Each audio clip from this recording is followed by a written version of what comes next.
Imagine your favorite brand, favorite website building company comes up with a keyboard for designers, not just for gamers or programmers, because we usually get keyboards for gamers or programmers. And Framer came this time with a keyboard called Framer F1, and they designed this keyboard and they work with the company called WorkLouder to build this thing, and it's coming in June 2026, which is upcoming month. It's a mechanical keyboard with a screen on the right side of the screen, right side of the keyboard, and it is 75% lower than the normal mechanical keyboard. For the price tag it has now, the internet is split in two sides. Some people say it's very expensive because it costs you $439 US, which is definitely a high price tag, and it should be something very special and high quality to compromise that price tag. And the other side say more to the side of niche people or people who are high-end in designing, to just give that notch of premium quality to their desk setup and workflow.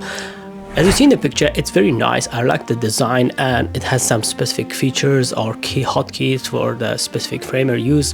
You can use the screen for Framer animations and website analytics to just, as they say, you can just do a drag and drop on that screen. And it has a big battery. It's 3000 milliamp battery for a keyboard, and it's pretty big. It has dual knob for adjusting different things. I assume it's good for the timeline you're designing Framer websites. I'm not sure if it's customizable for other platforms also, like if you edit videos in DaVinci Resolve or other platforms. Yeah, it looks good, it's nice, but the price tag is high.